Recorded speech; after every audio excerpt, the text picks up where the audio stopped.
Okay, it looks like we're going to be missing about... My video card just crashed. I'm very sorry for this.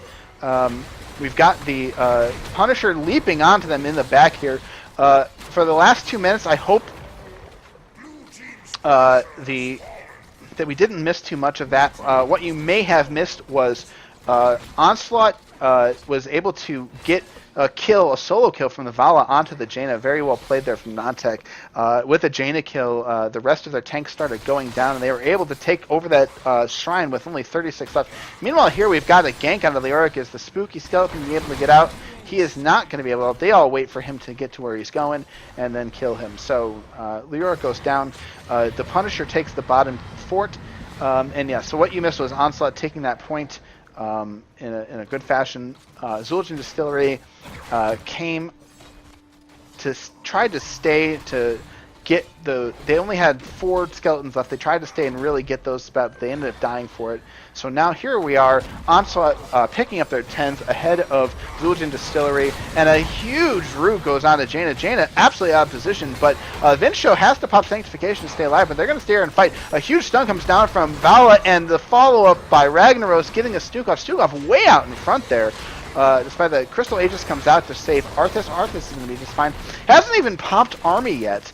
So he has Army, and they've used all their heroics, so we saw them, but Vala has Rain of Vengeance, Sulfurous Smash, Sanctification, and Crystal Aegis for Ariel, and they're going to go ahead and grab this fort for free. 11-8. Members of Zul'jin Distillery pushing up real far onto this fort.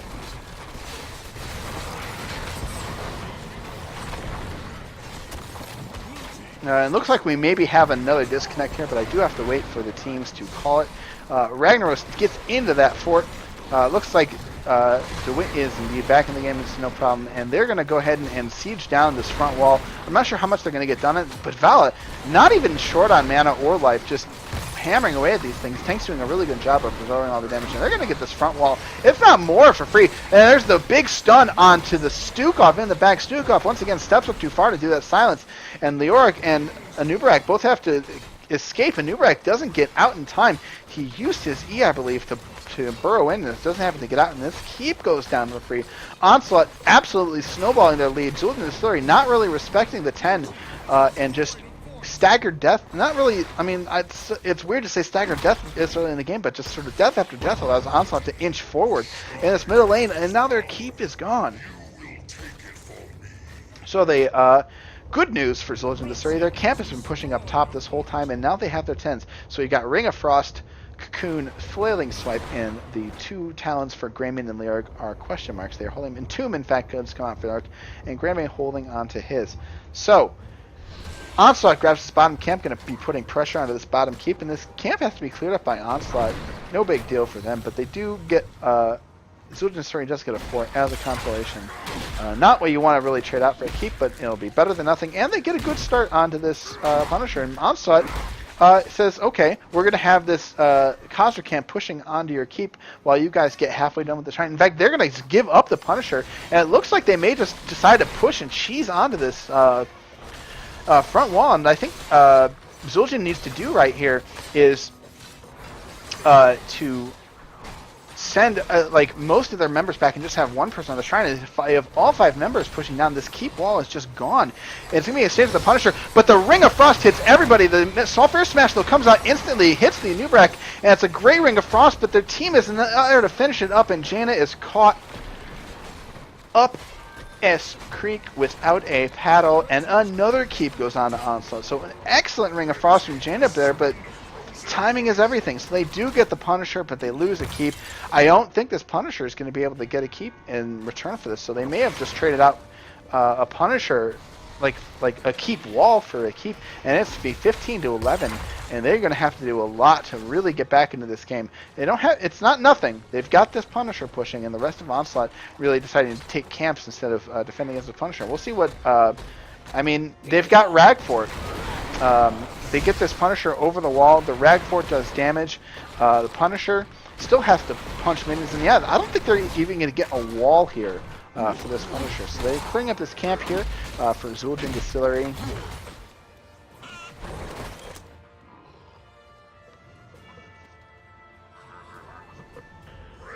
And it looks like we've got this Khazra camp pushing onto them. And Zul'jin Distillery realizes they need to make a play, and they need to make it now. They're going to come up here and try to do a sneak invade. Curse Bullet comes out, but oh my lord. Wow!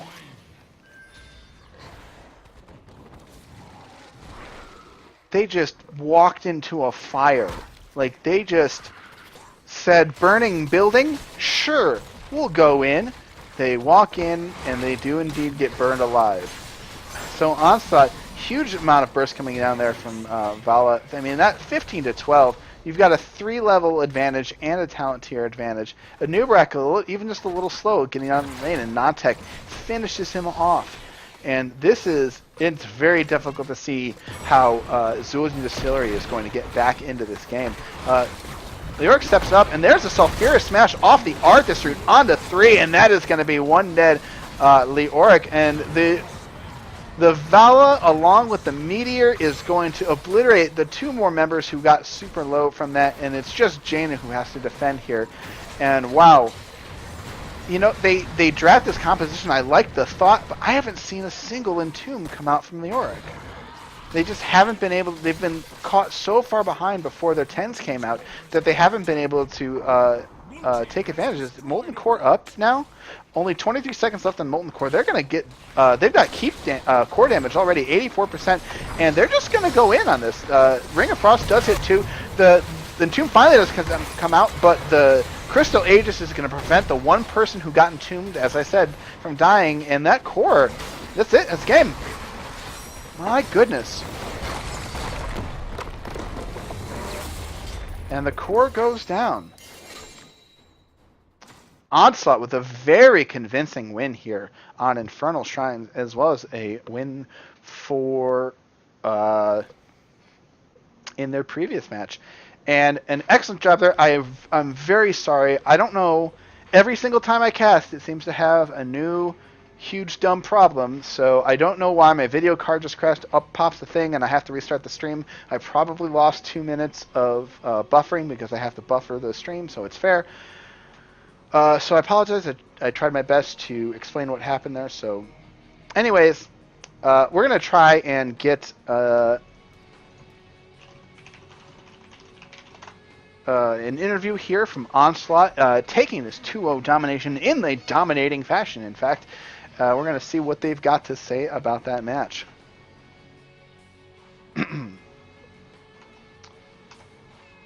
I'll wait for them here for a second. And wow, that last game, 19 to 1, and with, of course, Malistar being the dirty feeder.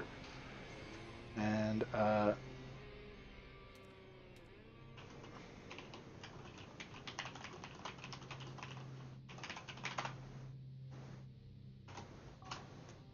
okay.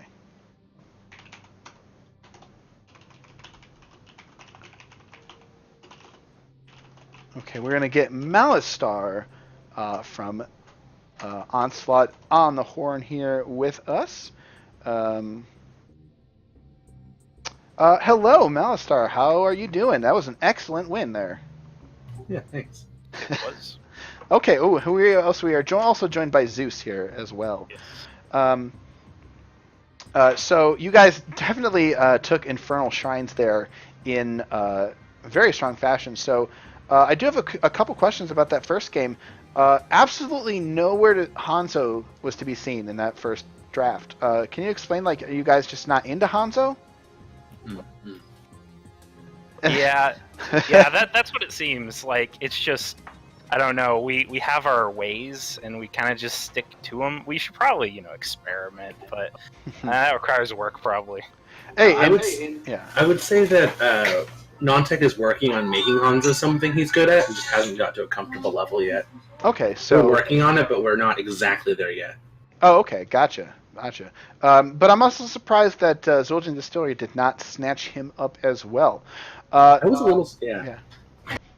So going into the looking at the second game, what was the reasoning behind the Tyrael pick? Because that was really, I mean, Sanctification obviously excellent against the Jaina. Was it really just about the Sanctification for extra support for Vala?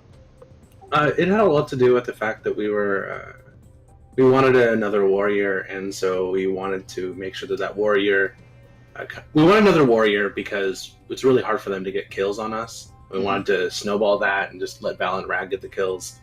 And Sanctification is really good against not just Jaina, but also when you're running triple melee, a Nubarak is a huge problem. Just like he can land 2 3-man stuns, one right after another, with a Jaina on his team. Yeah. Is terrifying. Yeah. Were you guys worried about the Leoric Entomb Stukov Silence combo shutting down that potential Sanctification? If that was on multiple people, sure. But Aegis, Ariel's not going to be in the Entomb most of the time. Yeah, and that's... So we'll either have Tyrael or we'll have Ariel to bust one person out. Yeah. If we had multiple people in, it could definitely have been a problem. Yeah, that's what I had speculated during the draft, that they were going for those multiple man entombs, which can be very powerful for sure, but do require you guys to group up as well. Any more thoughts from you two on the draft or how the match went? It was pretty good. Our team did really, really well, and it's just the strength of a non-tech, I think. Yeah, there was a point there that 3 people walked into a choke and non-tech was just like, no, and they died. They all died instantly. It was That's non-tech. I was really happy with a lot of the communication that we had. I think it's the main thing that gives us a leg up over some of the other teams. It's just how much practice we have communicating with each other. Gotcha. There was a lot of good comms that game. Excellent. Fantastic. All right. Any shout-outs for Twitch? Thank you, Ghostunk, for giving us the casting. I think that's it for me. Okay. I'm going to say hi to my mom. Okay. Well, hi, Mal's mom. Okay. Well, thank you guys so much for joining us. You guys have been on a real tear in Div C East. Doing well. I hope you guys keep it up, and good luck in the rest of your matches. Have a good one. Bye. Okay, ladies and gentlemen, that is it for Onslaught versus Zul'jin Distillery. Let me check my calendar here for when my next match is, actually. So,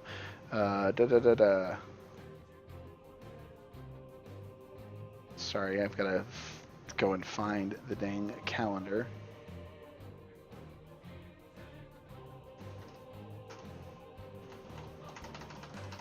Okay, I have... Oh, okay. Alright, never mind.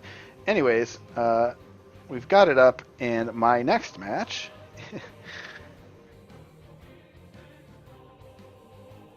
is going to be Coming in Hots versus Macaroni and Cheese, a huge Division A game here at 9 o'clock for me, but, excuse me, 7 p.m. It's going to be at 7 p.m. Pacific, 10 Eastern. I'm, of course, on Central Time, and it's going to be very fun for them. It's going to be a very fun game. I'm very excited to cast that. So I hope I will see you guys then. Make sure to follow me on Twitch if you guys enjoyed the cast that you saw.